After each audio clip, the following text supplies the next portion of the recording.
Assalamualaikum warahmatullahi wabarakatuh. Perkenalkan, kami kelompok 1 di sini akan mempresentasikan hasil diskusi kami, yaitu tentang sifat fisikokimia dan hubungannya dengan formulasi obat. Pertama-tama, saya akan memperkenalkan anggota dari kelompok 1, yaitu saya sendiri, Reskia Nur Insani. Yang kedua itu Eka Santiawati, dan yang ketiga Agung Mulia Ibrahim. Dan langsung saja masuk ke materi. Baik, sebelum kita membahas tentang sifat fisikokimia dari suatu obat, kita harus tahu dulu apa itu biofarmasetika. Nah, biofarmasetika adalah studi tentang dampak in vitro dari sifat fisikokimia obat dan produk obat, pengiriman obat ke tubuh. Dalam kondisi normal atau patologis, tujuan biofarmasetik adalah untuk menyesuaikan pengiriman obat dari produk obat sedemikian rupa untuk menyediakan aktivitas terapeutik yang optimal dan bagi pasien. Salah satunya dengan mempelajari sifat fisik dan kimia dari bahan obat. Selanjutnya masuk ke sifat fisikokimia obat. Di sini ada bagan, bisa Anda lihat sendiri. Yang pertama itu drug in product. Drug in product terus didesintegrasi menjadi partikel kecil, terus disolusi ke dalam cairan tubuh dan diabsorpsi di dalam tubuh sampai menembus reseptor. Untuk obat yang memiliki kelarutan air yang tinggi, disolusi secepat, dan tingkat di mana obat melintas atau menembus membran sel adalah paling lambat. Begitu pula sebaliknya pada obat dengan kelarutan kecil di air. Obat umumnya tidak diberikan sebagai zat obat kimia murni, tetapi diformulasi ke dalam bentuk jadi dosis atau produk obat, seperti tablet, kapsul, salep, dan lain, sebelum diberikan kepada pasien untuk terapi. Produk obat dirumuskan biasanya mencakup substansi, obat aktif, dan bahan-bahan pilihan atau eksipien yang membentuk produk obat yang dirancang untuk memberikan obat untuk efek lokal atau sistemik. Produk obat umumnya termasuk cairan, tablet, kapsul, injeksi, supositoria, sistem transdermal, dan produk-produk topikal seperti krim dan salep. Desain dan formulasi produk obat memerlukan pemahaman menyeluruh tentang prinsip-prinsip biofarmasetik dan pemberian obat. Selain efeknya terhadap kinetika disolusi, sifat fisika kimia dari zat obat serta eksipien merupakan pertimbangan penting dalam desain produk obat. Misalnya, larutan intravena sulit dibuat dengan obat yang memiliki kelarutan air yang buruk. Obat-obatan yang secara fisik atau kimia tidak stabil mungkin memerlukan eksipien khusus, lapis, atau proses tertentu untuk melindungi obat dari degradasi. Selanjutnya yaitu physicochemical properties yang harus dipertimbangkan dalam desain produk obat. Yang pertama itu pKa, dan profil pH diperlukan untuk stabilitas yang optimal dan kelarutan produk akhir. Yang kedua itu ukuran partikel, dapat mempengaruhi kelarutan obat dan juga laju disolusi obat. Yang ketiga itu polimorfisme obat, ada dalam berbagai bentuk, kristal, dapat mengubah kelarutan obat. Selain itu, stabilitas dari setiap bentuk kristal ini penting karena obat yang memiliki lebih dari satu bentuk fisik. Yang keempat itu higroskopisitas, dapat mempengaruhi struktur fisik serta stabilitas produk. Selanjutnya yang kelima yaitu koefisien partisi, mungkin memberikan beberapa indikasi afinitas relatif dari obat pada minyak dan air. Yang yaitu interaksi eksipien, kompatibilitas eksipien dengan obat, dan kadang-kadang elemen dalam eksipien dapat mempengaruhi stabilitas produk. Hal ini penting untuk memberi spesifikasi semua bahan baku. Yang ketujuh yaitu stabilitas pH.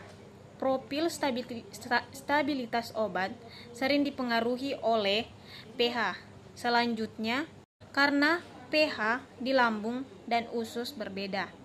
Pengetahuan tentang profil stabilitas akan membantu dan menghindari atau mencegah degradasi produk, baik selama penyimpanan, atau setelah pemberian.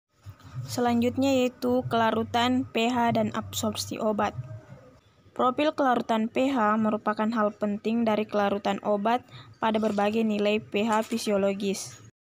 Dalam merancang bentuk sediaan oral, formulator harus mempertimbangkan bahwa lingkungan pH alami dari saluran pencernaan bervariasi, mulai dari suasana yang asam di perut sampai sedikit basah dalam usus kecil. Obat yang bersifat basah pada dasarnya lebih mudah larut dalam media asam, membentuk garam yang mudah larut. Sebaliknya, obat asam lebih larut dalam usus, membentuk garam larut pada pH basah. Profil kelarutan pH memberikan perkiraan kasar dari bagaimana disolusi untuk dosis obat di lambung atau di usus kecil. Kelarutan dapat ditingkatkan dengan penambahan eksipien atau basah. Solubilisasi aspirin misalnya dapat ditingkatkan dengan penambahan buffer basah. Pada saat formulasi obat, larutan buffer dapat ditambahkan untuk lambat atau mengubah laju pelepasan obat. Selanjutnya yaitu stabilitas pH dan absorpsi obat. Profil stabilitas pH merupakan hal penting dari laju reaksi konstan untuk degradasi obat terhadap pH. Jika posisi obat terjadi dengan asam atau basa katalis, beberapa prediksi degradasi obat dalam saluran pencernaan dapat dilakukan. Sebagai contoh, eritromisin memiliki profil stabilitas tergantung pH. Dalam media asam seperti di lambung, eritromisin dekomposisi terjadi dengan cepat, sedangkan pada pH atau alkali, obat ini relatif stabil. Akibatnya, eritromisin tablet enterik dilapisi untuk melindungi terhadap degradasi asam dalam perut. Selanjutnya yaitu ukuran partikel. Luas permukaan obat akan meningkat dengan penurunan ukuran partikel, karena disolusi terjadi pada permukaan zat terlarut atau obat. Semakin besar luas permukaan, semakin cepat adalah tingkat disolusi obat. Bentuk geometri dari partikel juga mempengaruhi luas permukaan, dan selama disolusi, permukaan terus berubah. Dalam perhitungan disolusi, partikel zat terlarut biasanya diasumsikan telah mempertahankan bentuk geometrisnya. Ukuran partikel dan distribusi ukuran partikel merupakan studi penting untuk obat yang memiliki kelarutan air yang rendah. Banyak obat yang sangat efektif secara intravena, tetapi tidak sangat efektif bila diberikan secara oral, karena penyerapan mulut yang buruk. Grisolfulvin, nitrofurantoin, dan banyak steroid adalah obat dengan kelarutan air yang rendah. Pengurangan ukuran partikel dengan penggilingan ke bentuk mikromiset telah meningkatkan penyebaran oral obat ini. Hasil ukuran partikel yang lebih kecil dalam peningkatan total luas permukaan partikel meningkatkan penetrasi air ke dalam partikel dan peningkatan laju disolusi. Untuk obat larut buruk, disintegran dapat ditambahkan ke formulasi untuk mempercepat disintegrasi tablet dan pelepasan partikel. Polimorfisme, sulfat, dan absorpsi obat. Polimorfisme mengacu pada susunan zat obat dalam berbagai bentuk kristal atau polimorf. Dalam beberapa tahun terakhir, istilah polimorf telah sering digunakan untuk menggambarkan polimorf, sulfates, bentuk amorf, dan solvate. Disolvate, bentuk amorf adalah bentuk-bentuk non-kristalin Solvat adalah bentuk-bentuk yang mengandung pelarut atau melarutkan, dan air atau hidrat. Dan solvet disolvet adalah bentuk yang dibuat dengan menghilangkan pelarut dari solvet tersebut. Polimorf memiliki struktur kimia yang sama, tetapi sifat yang berbeda, seperti kelarutan, densitas, kekerasan, dan karakteristik kompresinya. Beberapa kristal polimorfik memiliki kelarutan air jauh lebih rendah daripada bentuk amorf, menyebabkan produk sulit diserap. Chloramphenicol misalnya memiliki beberapa bentuk kristal, dan ketika diberikan secara oral sebagai suspensi, konsentrasi obat dalam tubuh ditentukan tergantung pada persen beta polimorf yang disuspensi. Bentuk betanya lebih mudah larut dan diserap. Sebuah obat yang ada sebagai bentuk amorf atau bentuk-bentuk non-kristalin umumnya lebih larut atau cepat daripada obat yang sama dalam bentuk kristal yang struktural kaku. Perubahan bentuk kristal dapat menyebabkan masalah dalam perubahan produk. Sebagai contoh, perubahan dalam struktur kristal dari obat dapat menyebabkan cracking pada tablet atau bahkan mencegah granulasi saat dikompresi menjadi tablet. Formulasi suatu produk mungkin diperlukan jika membuat obat dengan menggunakan bentuk kristalnya yang baru. Beberapa obat berinteraksi dengan pelarut selama pembuatan dan membentuk kristal yang disebut hidrat, misalnya hidrat eritromisin. Eritromisin memiliki kelarutan yang sangat berbeda dibandingkan dengan bentuk obat antihidratnya. Ampicillin trihidrat dilaporkan lebih sulit diserap karena pelepasannya lebih lambat dari bentuk anhidrat ampicillin. Selanjutnya, Modified Resell Drug Products dirancang untuk rute administrasi yang berbeda berdasarkan sifat fisikokimia, farmakologi, dan farmakokinetik pada obat. Sifat-sifat bahan yang digunakan dalam bentuk sediaan. Istilah lain mendefinisikan yaitu berguna untuk menggambarkan ketersediaan produk obat berdasarkan karakteristik pelepasan dari obat dari produk. Selanjutnya, persyaratan data bioavailabilitas yang ditentukan dalam Code of Federal Regulation 21 CPR 320-25F.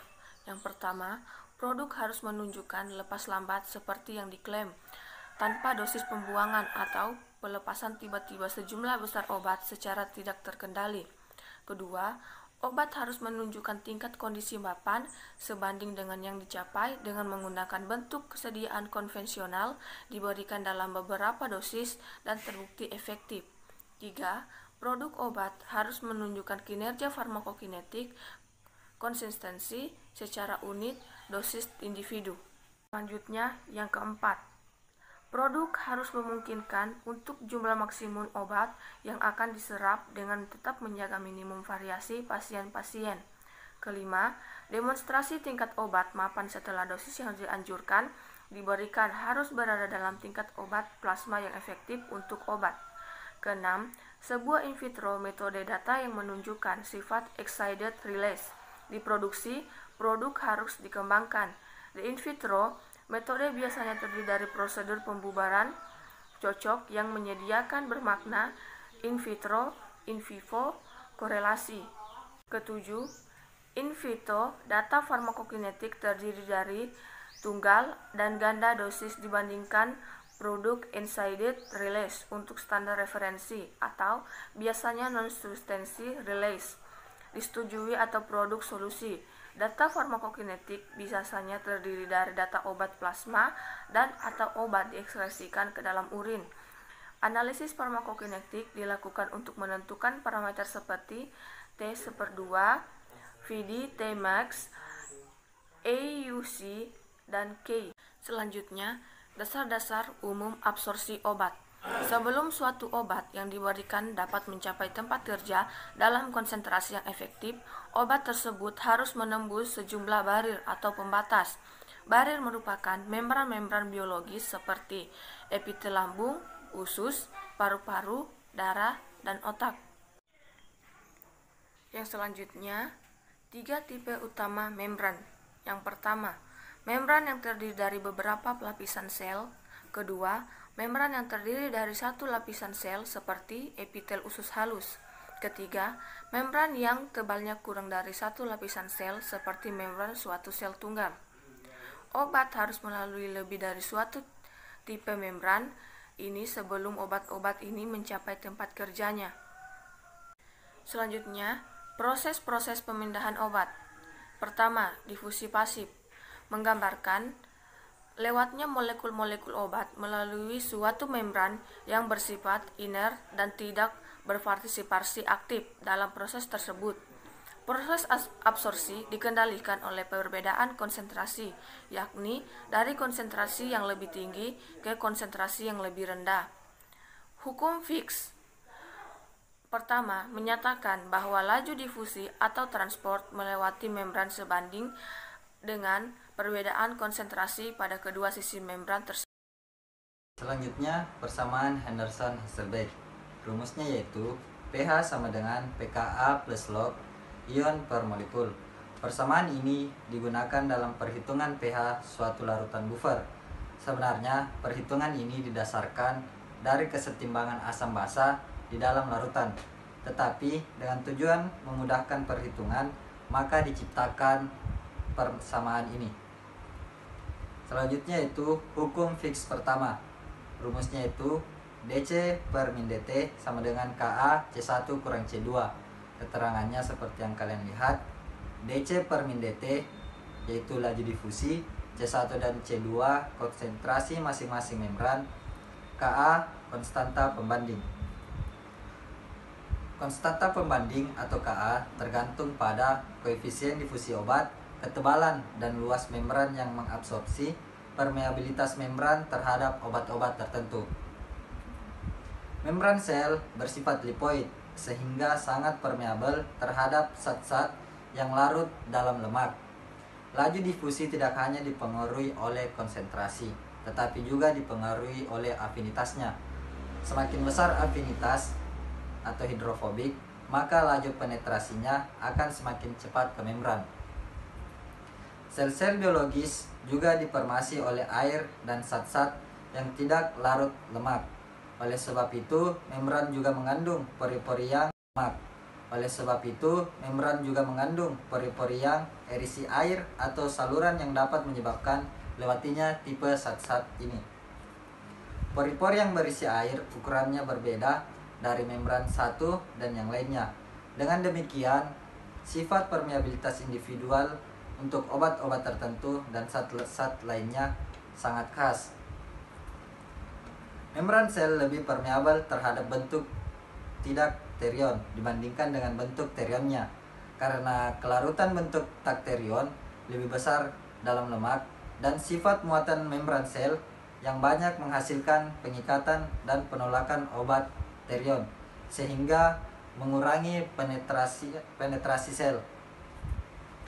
Ion-ion juga mengalami dehidrasi melalui pengembangan dengan molekul-molekul yang tidak terdisosiasi sehingga mengurangi kemampuan berpenetrasi. Derajat ionisasi tergantung pada pH larutan, di mana obat tersebut ditampilkan ke membran biologis karena pH cairan tubuh bervariasi, yaitu pH lambung sama dengan 1, pH usus sama dengan 6,6, pH plasma darah sama dengan 7. Absorpsi suatu obat dari berbagai cairan tubuh akan berbeda dan bisa menentukan tipe bentuk sedia suatu obat. pH dari lingkungan obat memengaruhi laju dan derajat distribusinya karena obat tersebut akan menjadi terion atau tidak terion. Absorpsi dari berbagai tempat dapat dibantu dalam hal-hal tertentu dengan suatu pengaturan pH pada permukaan yang mengabsorpsi. Hal-hal ini dilakukan dengan membuat farmasi dengan zat-zat dapar. Mekanisme transport khusus meliputi komponen-komponen membran berupa enzim atau zat-zat lain yang dapat membentuk kompleks dengan obat atau zat lain pada permukaan membran. Setelah kompleks bergerak melewati membran yang melepas obat dengan membawa karir kembali ke permukaan awal. Transfer khusus bisa dibedakan dari perpindahan pasif dalam proses menjadi jenuh sebagai jumlah pembawa yang ada untuk suatu zat tertentu menjadi terikat, seluruhnya yang mengakibatkan penundaan proses transport. Jika dua zat diangkut dengan mekanisme yang sama, salah satu akan menghambat transport yang lain secara kompetitif oleh zat-zat yang mengganggunya dengan metabolisme sel. Sekian dan terima kasih. Baik, itulah tadi hasil presentasi dari kelompok kami. Sekian dan terima kasih. Wassalamualaikum warahmatullahi wabarakatuh.